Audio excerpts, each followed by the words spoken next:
Mr. Najar. I was in between disconnected and I could not see entire speech of Mr. Najar. But the initial speech is what he intended to say was that the colleges are now on the new paradigm of shifting from the traditional way of learning to the new normal of learning. So I appreciate the concern shown by all principals, including GDC Kulgam, to switch from the traditional mode of teaching learning to the new mode of teaching learning, which is having its own advantages and also some precautions, like Madam Yasmin was hinting towards. We need to have this in mind while we change from switch over from one type of teaching learning to the another.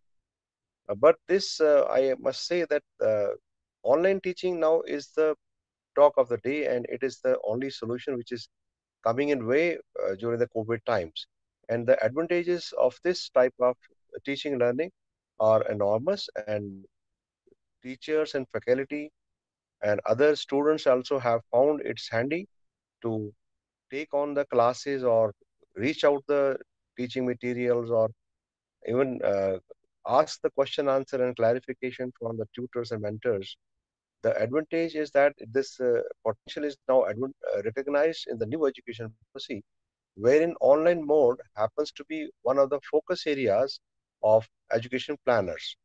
But rightly said by Professor Yasmin, this cannot be working only the solution through the online mode. It has to be recognized as a blended mode. We need to deliver online much of the material, and some of the material has to be given in advance. It can be in the shape of pen drive, it can be in the shape of uploading on the cloud storage space, or it can be on the college website, or it can be a group shared by the concerned tutor or the teacher of a particular discipline. So this combined with the question answers or feedback from the students, throwing the screens and small tests online would help ascertain the attention and concern of the students logged on to the sessions.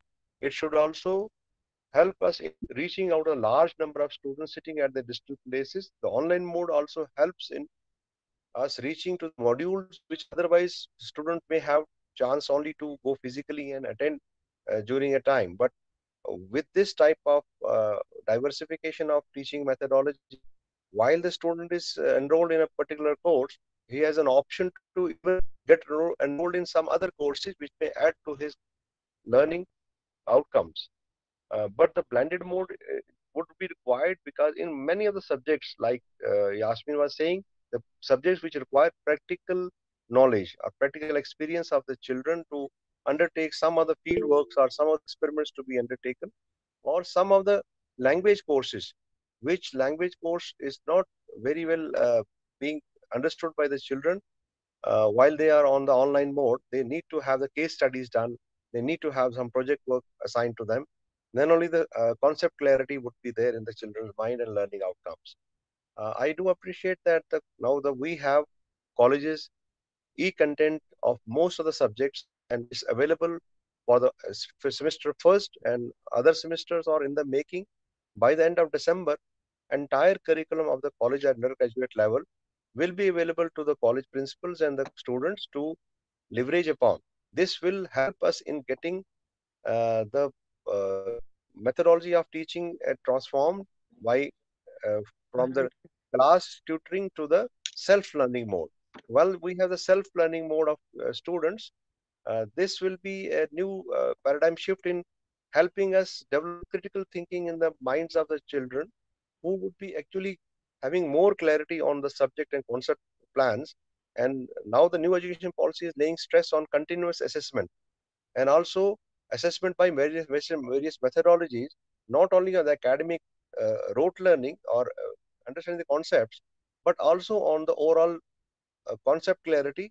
We have to devise assessment tools which would be helping us knowing whether the intended outcomes of the curriculum instructions have been achieved, or we are still to do some bridge courses or polish courses to make the student achieve those goals or outcomes what is expected of a curriculum instruction or a particular experiment undertaken by the student.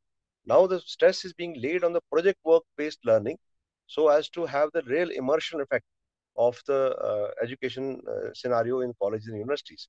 So this type of interventions, coupled with our new initiatives taken by the college principals and the students' interest in this type of mode of learning, will open new vistas, new combinations, new challenges to education and undergraduate level and the PG level.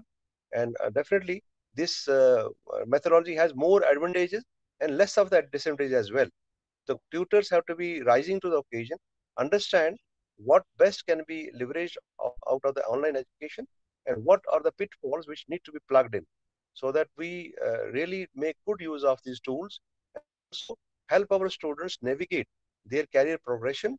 Uh, while we are talking on career progression, it would involve their interest in skilling program, vocational programs, educating them about career options, career goals, and while they choose their career goals and they have their option and go through the online modules, they can be guided to take a particular combination of subjects as per the aptitude and as per the goal set for them by either their parent consultation or by themselves.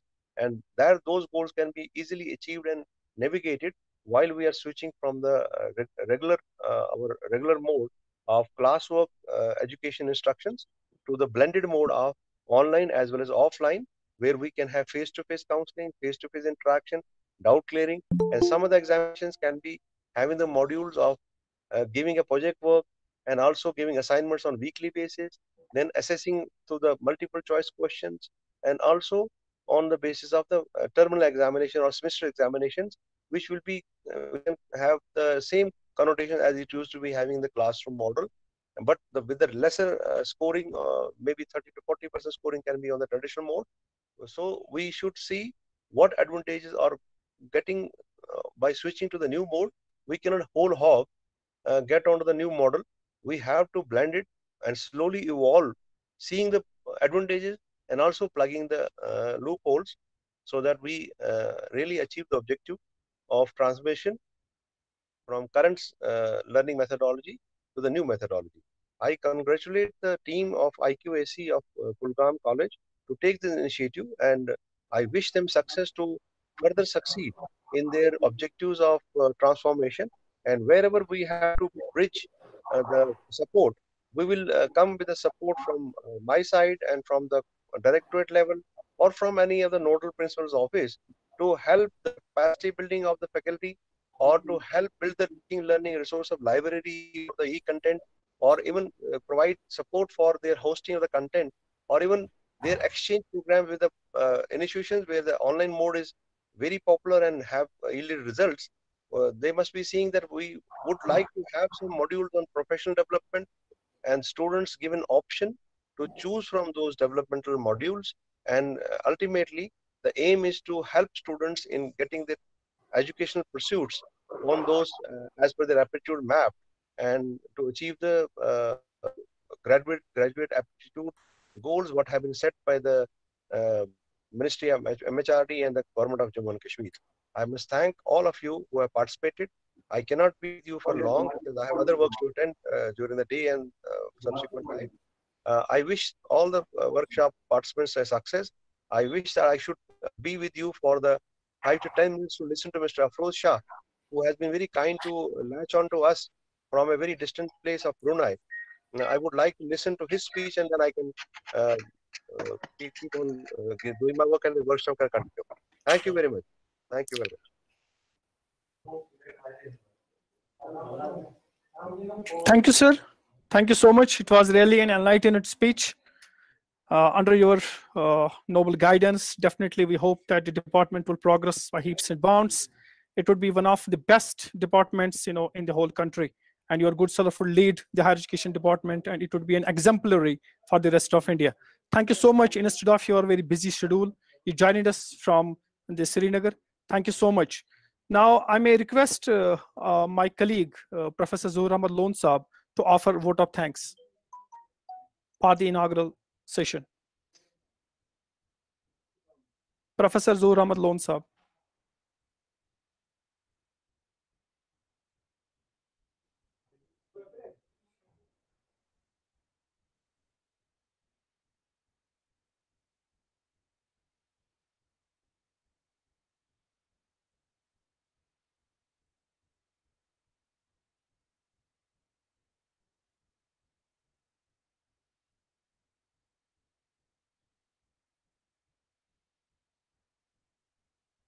I suggest we should invite Mr. Afroz Shah, because I would like to listen to Afroz Shah for a while.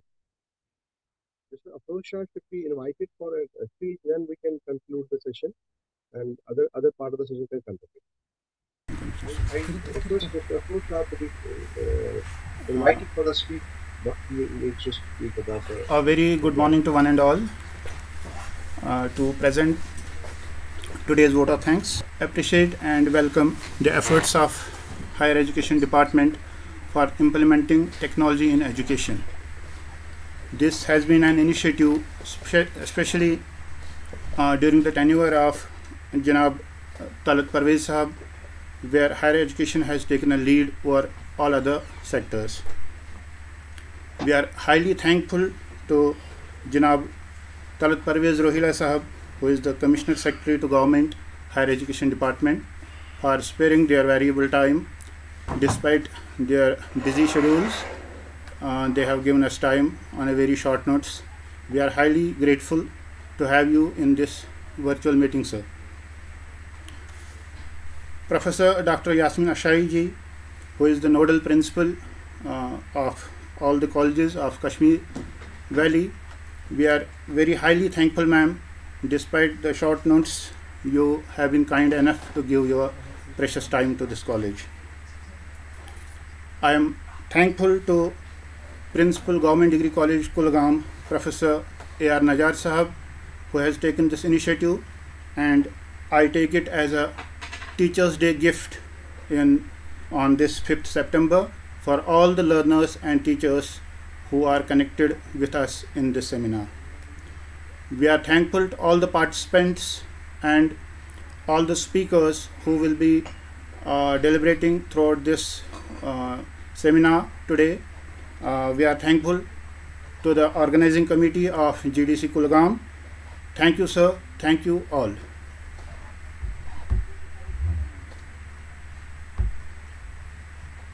Thank you, Zuhur sir. Thank you so much. Mr. President, we have completed the inaugural session of the webinar. Now, after 5 minutes, we will start the technical session, in which we have invited 3 speakers. As sir already we have communicated to your good self, they will be speaking on the theme of the webinar. Sir, with your kind permission, shall we start that, or you may leave us? Yeah. You can start later on. I beg your leave, and because I have other works to attend, a lot of files pending, and a lot of things to be written on the policy matter. Thank you very much. Thank you. Thank you, sir. Thank you so much for joining us. Thank you so much. Ladies and gentlemen, give us 2 minutes. Now we will be inviting our speakers who would speak on the issue. Ma'am, would you stay with us, ma'am? Hello, ma'am. I'll stay with you. Once I listen to Dr. Afroz Shah for 5 minutes, and then I'll leave. Okay, thank you, ma'am. Thank you. Thank you so much. Thank you so much.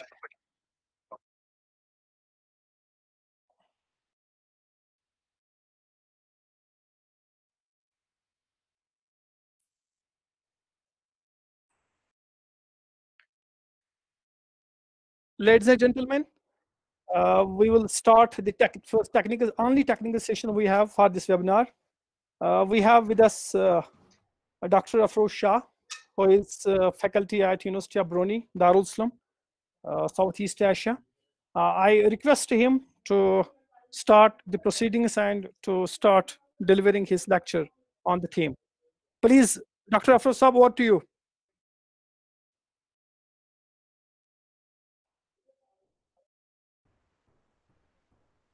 Dr. Afroz Sahab, over to you. Dr. Afroz, are you hearing us? Dr. Afroz? Dr. Afroz?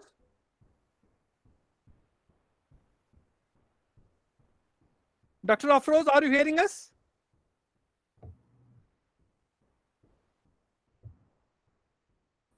I may request the technical team to please fix the issue. Probably Dr. Afroz Sahab is not listening us. We could see him, but probably he is not getting our voice. Dr. Afroz?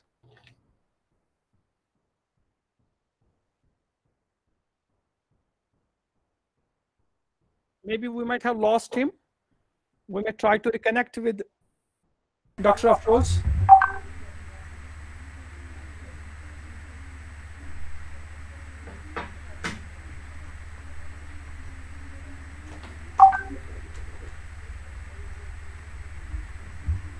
They can't hear.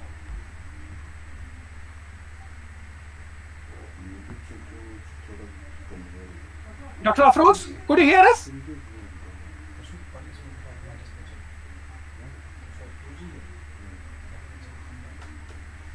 Dr. Afroz, could you hear us now?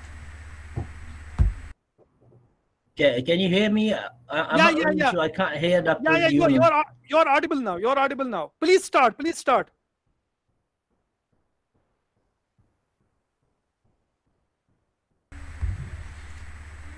Dr. Afroz?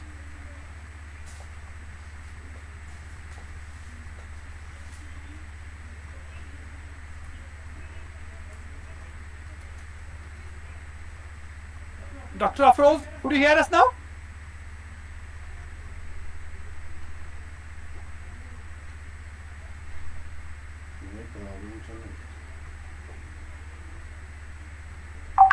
Hello, can you hear me?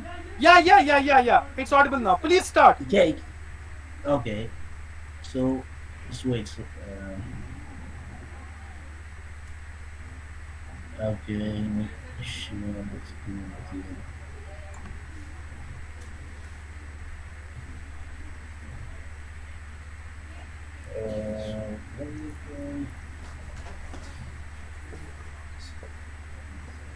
Okay, do you have my slides there? Can you actually put the slides on, because I can't really, put the slides there somehow. You can open the slides on one side so that people can see it. I mean, I'll start from here, and you can start the slides. You start.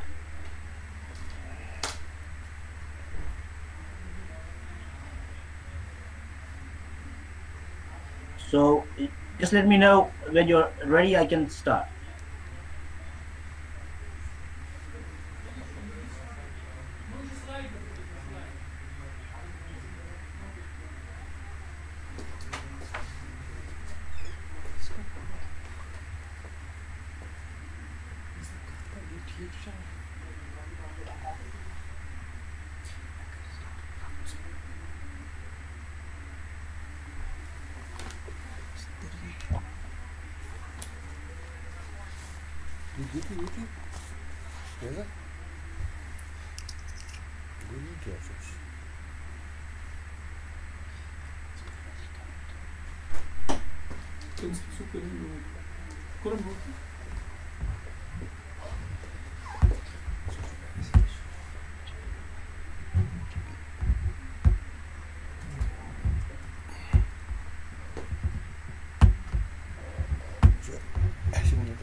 इसको तो बोल दिया start करो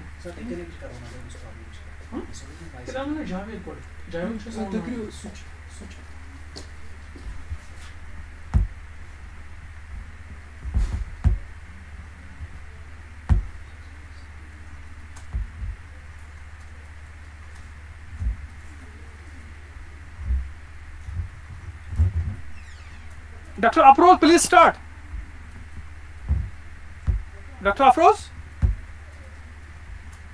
Dr. Afroz, could you hear us now? Can't hear you. Could you hear us now? You are audible. You please start. You are audible.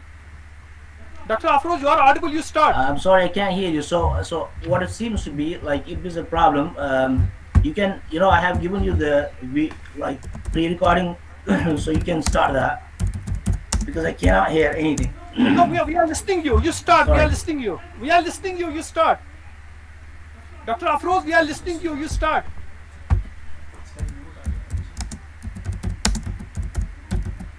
Dr. Afroz, we are listening you. You please start.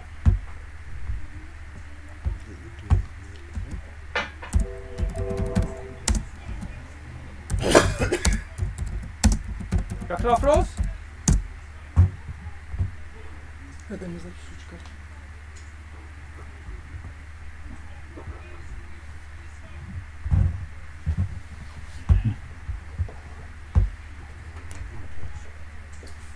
Dr. Afos, are we audible to you? I can hear you. I can hear you, Yeah, but they're saying you start. You start. And okay. because you're audible to rest of us. You are audible to us. You Okay. start. Because Please to start. okay, thank you. Yeah. Okay. Sorry, hello all of you. I'm extremely sorry. I got a bit of sore throat, so I hope you're fine. We got a sorry, we got a little bit of problem with this, but because you I'm audible to you, so I'll start. Okay, my name is Afroz. I'm assistant professor at University of Brunei.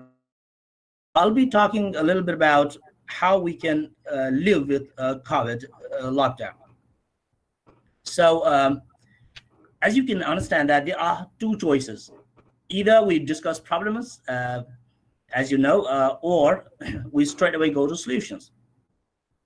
So the problem, as you can see that what I feel, I mean, the disease moved from China to global proportions. That clearly indicates that it is a positive thing for me, because it means that it is giving us some kind of a connection, that we're connected with China in one way, and China is connected with the world. So it is telling us that, because it has traveled through people, and indicating that the connection is with people. So also it tells you the dependence. Like, let's say that we have a problem there, that nobody will travel here and there, but we need to travel and we need to communicate with each other. So we are dependent on each other. And that also tells us that a oneness in the entire world, that we're just one. So so what does that mean? That indicates that we're a family on this planet that we call blue marble. And I'm not sure if you know about this picture, but this is one of the extremely beautiful and my favorite photograph, which was taken from the moon in 1968. And what it shows us, it shows the entire planet as just one blue and white color. There are no borders. There are no religions on this planet, right? You can just see one thing. So what it as I said, for me, is a marvelous picture of showing that on this planet we're just one. And I think the COVID-19 has reinforced that perception in us, that even we have the digital age and all that, but we cannot disconnect from people. Somehow, in one way or the other, we are connected. So now, what we have to do, we have, as I said, we have problems. We have to have the solution. I mean, we can discuss a lot of problems, as we have seen. There are a lot of problems, particularly in places like Kashmir, but we have to be the solution. So I will be mainly talking about how we can solve the problems that we are facing from the COVID.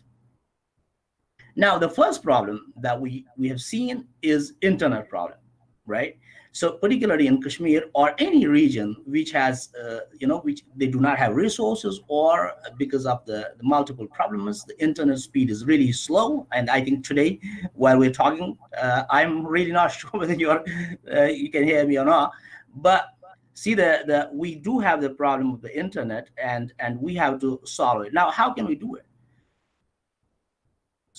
These, the education, for example, the children, they can also, these students, they cannot wait for whole year to stop, and then they will say, okay, we'll start next year. We don't want to waste their time. So therefore, what would we do? We can use colleges, each other connection. Again, see, the cover tells you the connection. We can use these connections and make a desk where we can have the COVID-19 crisis desk, where we can mobilize our own students and our own staff, human resources, and have all the notes and everything ready for them. You can use the pen drive, as a simple solution, and go to from the college level, and then we can go on a bigger scale, and then we can cover the entire Kashmir. In fact, the entire world, wherever it's needed. So what it means is that we do have the resources, but the only thing is that how we can channelize that resources, and that's very important for us. So therefore, we can simply use the off-screen, the off internet resources to address the crisis. So therefore, what you can do, you can have digital books, and we can have technical notes, teaching notes, pre-recording lectures, or also some laboratories can actually go, they can go online. For example, I'm a geologist, so I go to the field, like myself, with few students, and I record the details that we see. For example, we're looking at rocks. I would record a rock, and so record that and make a record I'm teaching there and recording everything. So what we can do, we can store that, and therefore when you store that, and then you can propagate that information to as many people as you want. For example, in Kashmir, we can have these running through colleges, through even through schools, and at all levels. I mean, it's possible to do that. So therefore, we can similarly, for example, plant science can do that, and I'm sure that you can also do. There are almost all these things you can do in multiple disciplines. So it's not a big problem to achieve, but what it needs is that it needs our resources to handle it. Also, we can do the national and international education resources. So for example, exactly the same thing. Now I'm in Brunei, but I can't connect with you. So therefore, we can have another desk, international desk, where you can connect with people who want to help, or I'm sure there are many people who want to help. So therefore, we can have, like let's say that in Brunei, I'm teaching geology. I can have my notes I can share my notes with you. So therefore, it needs collaboration at at university level, but even at individual level, which may be more formal, but at individual level, we can still, we can still work on it and try to make things possible and running. And same thing as I said earlier, so we can do that. We can have national and international desks. So again, college level, that would be a permanent solution. So in other words, you already have a desk at the college level, make it permanent. Now, why do we need it? Because we've seen, for example, in floods, we had in 2004, right? We had huge floods in Kashmir, and that created the same problem. We do have the political lockdowns almost on very systematic basis. So we do have all these problems. They constantly come. COVID has done good thing about COVID is that it has actually shown us that this can prolong, and because it was a global, it was a global process. Therefore, more people were connected with this, and they saw the problem is there. But in Kashmir, this is a very systematic problem. We've seen this constantly. So therefore, if we start working at these levels, we can stop this crisis instantly. It's not, for me, it's not a crisis, because it is just how we're going to handle that crisis and how we can become a solution to stop this problem. So now, the feedback is extremely important. I think one of the guest speakers were talking about the feedback, and I strongly agree that we have to talk to students and get a feedback from them. Let's see, what is the problem? There are multiple problems students face, right? They can be financial problems. They can be problems in understanding things. They can be problems interacting with teachers, right? Some teachers may be hard to interact with. Some teachers may be easy to interact with. And also, we need to get the feedback from parents. So therefore, we do have at least 3 sections of people where we can interact with. And I would say more responsibility, it lies with teachers, particularly for education, because you have to make yourself available to people. Not only that, you also have to help them. You have to treat them as your own children. And then, with that kind of emotions attachment with children, we do the same thing with our students, and then we can solve the problem. Think about that. For example, if my son is unable to study somehow, what do? I will move here and there, try to make sure that he studies. So if we can do that, we can also do that if we treat the whole thing as family. and work as a a coherent block and finish the problems that face. So therefore, another very important thing will be some, as Professor Naeem, I'm sorry if I pronounce your name wrongly. She actually, she said that there are people who have no resources, and I strongly agree with that. Now, think about this: if I have a mobile phone, and my mobile phone is Apple or anything, and my friend has nothing. He can't even have a small phone where he can use digital things, where he can actually use it for study. So what it means is that I do have the resources. I can have Samsung or other thing too, and I can give one to him. Do you understand? On a simple basis.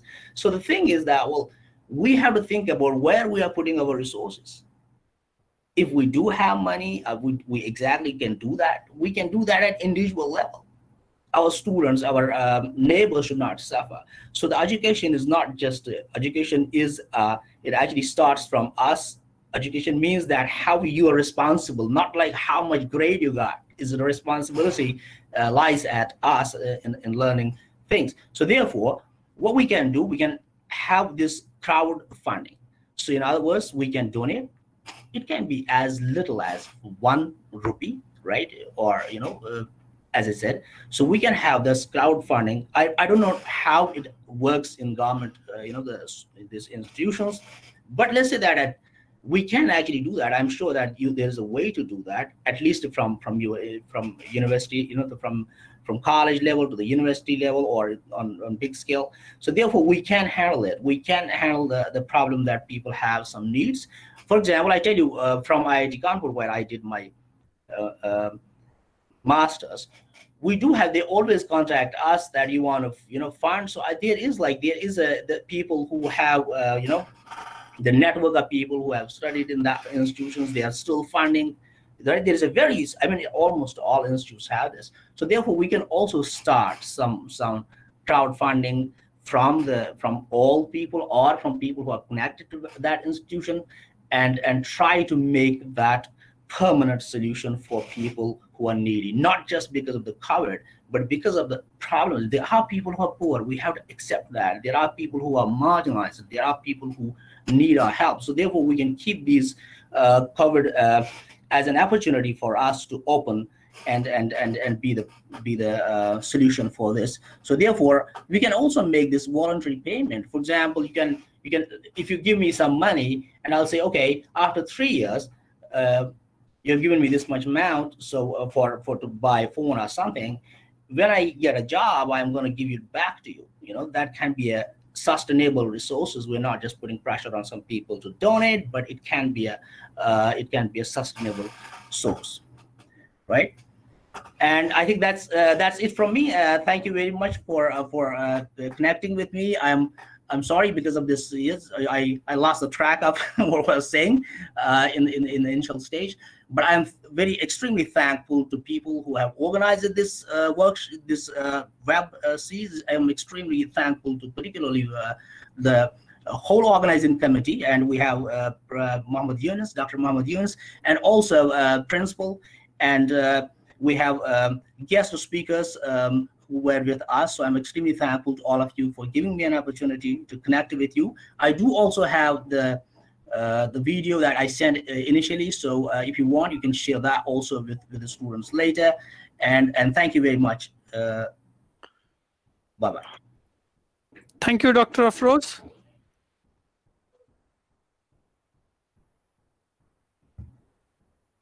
Thank you, Dr. If you have Afroz. questions, or anything.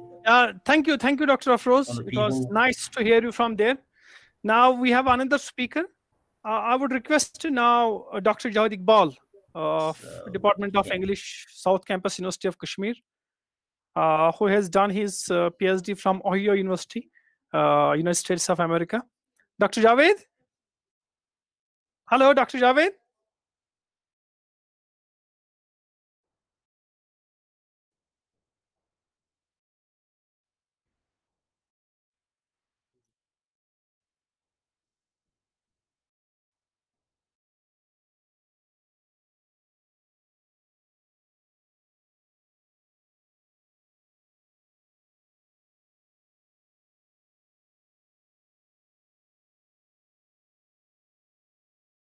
Yes, ladies and gentlemen, we have with us Dr. Javed Iqbal, South Campus, University of Kashmir, in the Department of English. There's just a little bit technical hitch up. He is fixing it. He would join us. Yes, he has joined us.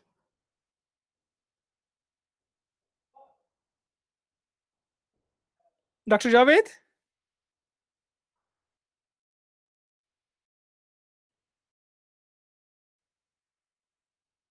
Dr. Javed?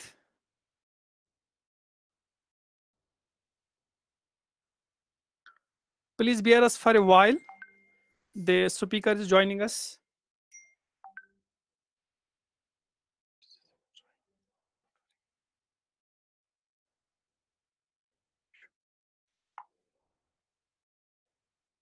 As you all would be aware, yes, Dr. Javed is live now. Dr. Javed, could you hear us? Yeah, I can hear you. And can you hear me? Yeah, yes, absolutely, absolutely. Please start. Please start, sir. Okay, so first of all, good afternoon to all of you.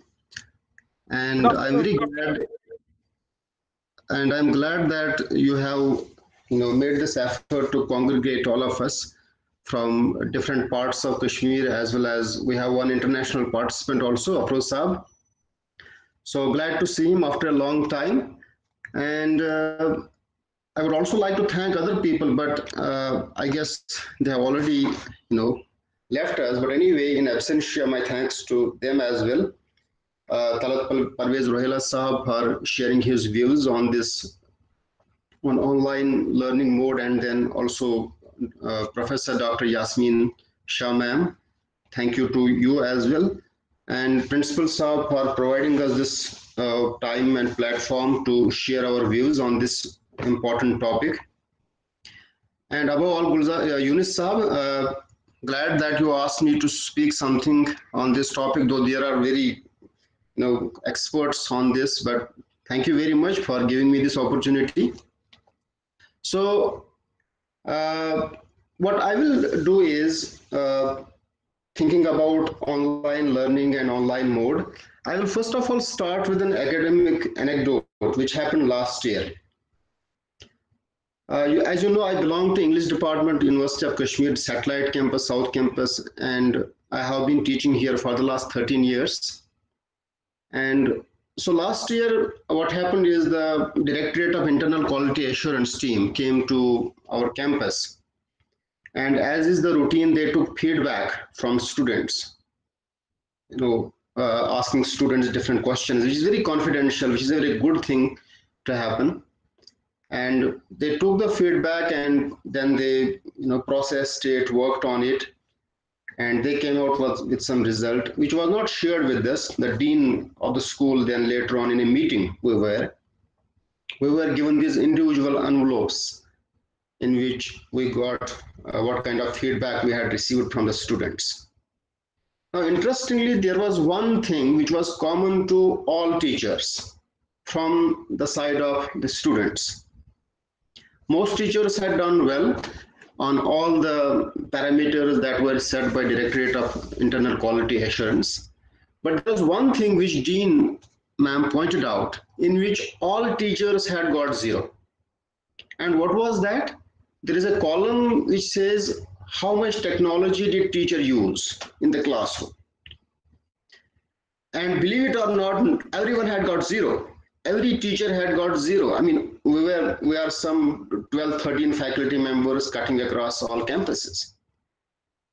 And then we were asked, teachers were asked, I'm not yet talking about students, that what is wrong? Now UGC is compelling you, the environment is compelling you that you ought to do something about the technology. So at that moment, I thought that how much, where is the lag here in terms of technology when teachers are not yet using? And that was the level of our preparedness for COVID on the part of teachers, not yet acquainted with using basic technology. And this is English department. And English department, if you look at other departments in humanities, in terms of the perception and the rankings, it is higher. So if this is English department where teachers get a cipher in terms of the usage of technology, look at other departments, what is happening there with teachers, and then look at students, how much prepared they were in terms of using technology. Now, fortunately, we have now new education policy has come out 2020, in which I had the opportunity to listen to many experts on that. The Association of Indian Universities Secretary General, she spoke on that and gave detailed analysis and what was the motivation for incorporation of different aspects there. Now, the thing is, one has to be very pragmatic when you talk about it. It is good to be theoretically sound. If you look at all the previous data with regard to teaching, I can share some slides with you, but right now, because of this technical glitches, I can't. Later on, I can share that with you. All the traditional data that is available with us with regard to teacher, student, mode and classroom education. What does it say? I mean, there are two things which often are talked about. And these two things are, one is the interaction and second is immediacy. And when you go onto online mode, what happens to these two components, interaction and immediacy? Here I am not talking about interaction if you then split it into different strands. You have interaction, first of all, student-teacher interaction. You have peer interaction, student-student interaction. Then you have student context interaction, student environment interaction. Now that is one side. Then on the other side you have, I'm saying all this in the context of the holistic development, holistic education that the new policy envisaged and the other previous policies also envisaged. That teacher, one is student and teacher, student interaction, then you have student context interaction, even student content interaction. What is going to happen to that when you go into online mode? Then on the other side, if you flip it around, you go to teacher interaction, between teachers interaction, between teacher and content interaction. Because all of them, when you put these little things together, you produce that aspect of the holistic education in terms of students as well as teachers. Now that part, because interaction we often use very artificially, that it is just students and teachers. And as ma'am Yasmina ji, she talked about eye contact. Those are definitely the finer aspects of this interaction. But look at the as you radiate outside the different points, the different coordinates of this interaction. What is the fate of those coordinates when you shift to online mode? And I told you the backdrop, the level of preparedness at the university level, the level of preparedness of teachers who have been teaching in the departments for 10 years, 15 years, even 30 years. And then in their shadow, these students, their level of preparedness. Then you have immediacy, another aspect. Immediacy refers to, it is not just physical proximity.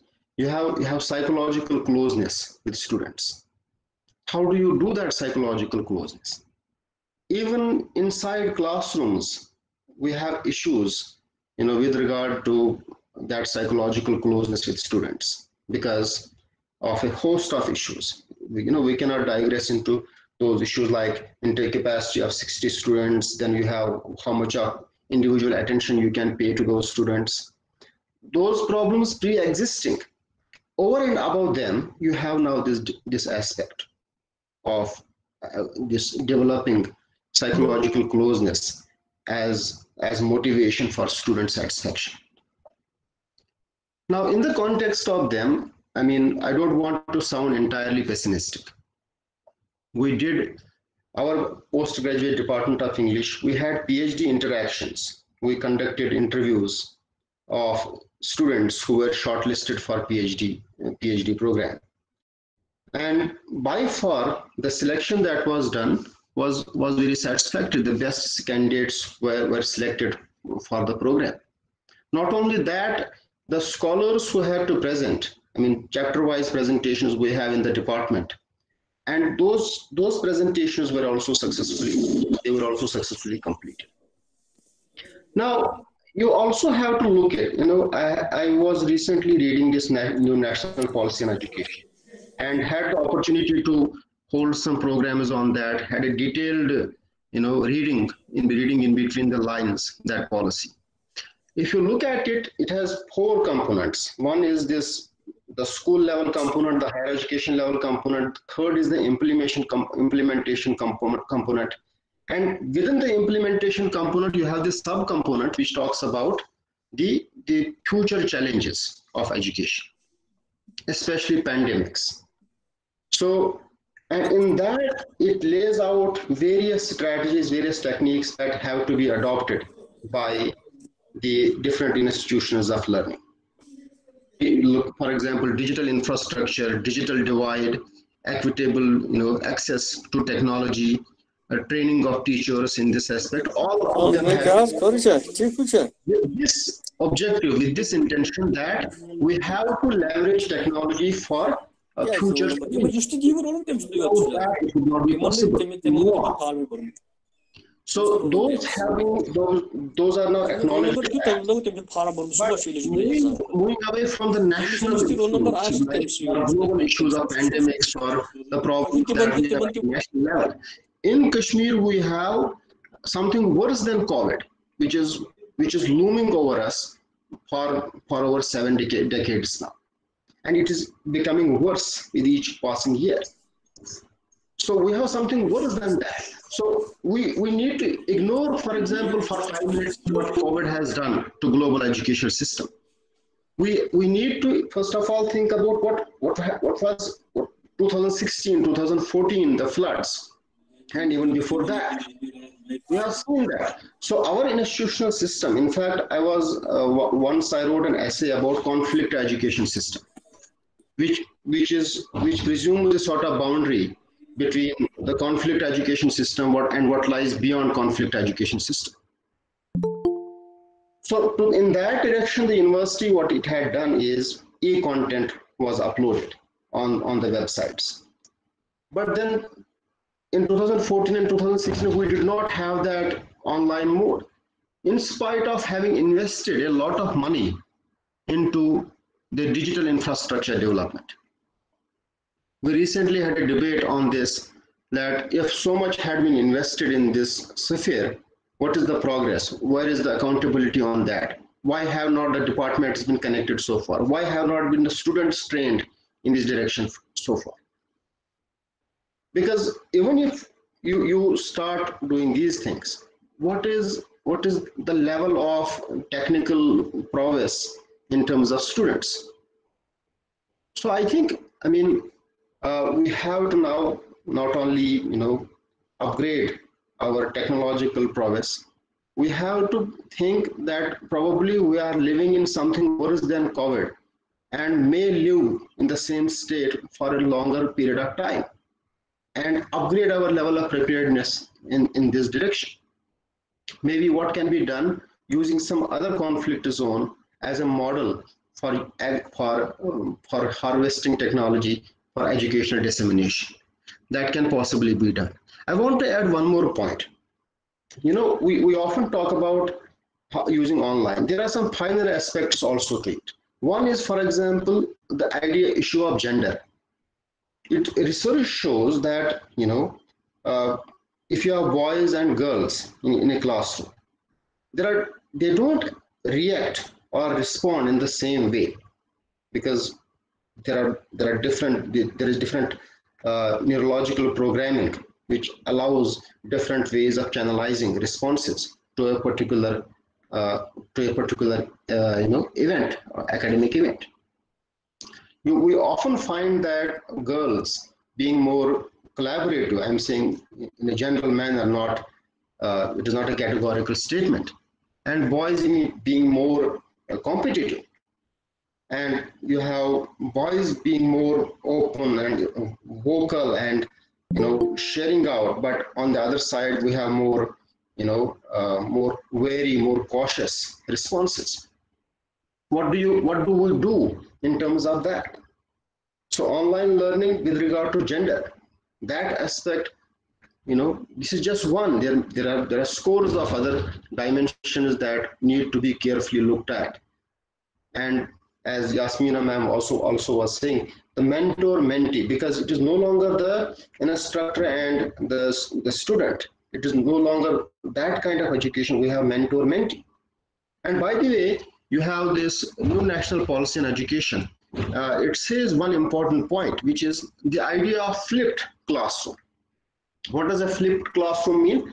Flipped classroom means that traditionally we had teachers in the class and they would assign homework to students, and this was called homework because it was supposed to be done inside home. And then students will come, they will submit, they will turn in these assignments, whatever they had. So whatever cogitation, whatever rumination they had to do was done inside the home. But now we have flipped classroom as this wonderful new education policy envisages. What is that? That now debate, discussion, participation inside the classroom and the reading, etc., back at home. So now try to correlate this flipped classroom idea with the online classroom education. Why do these two fit? Is it possible to do that? Is it possible while you are doing deliberations, discussions inside the classroom? So my point is ultimately, to cut a long story short, that I believe that we don't have a very sound alternative to the physical classroom mode where you have interaction and immediacy.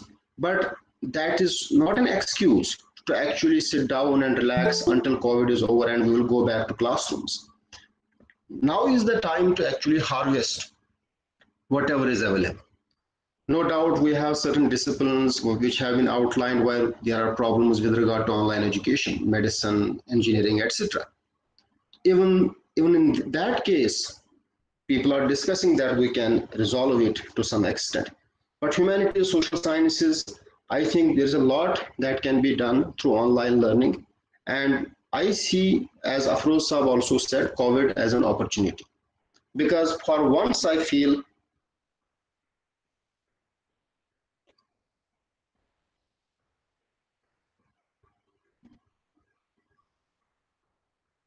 Hello, can you hear me? You're audible, Dr. Saab. Okay, so I believe that no doubt it is that Newtonian shift that has suddenly occurred, and we need to get up and actually face this challenge head on and see what kind of benefit we can reap from it. But for future, I think we already knew this. We had SARS, we had MERS, we had other pandemics.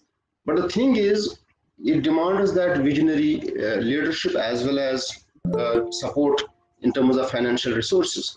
By the way, if you look at new national policy on education, it says right now the total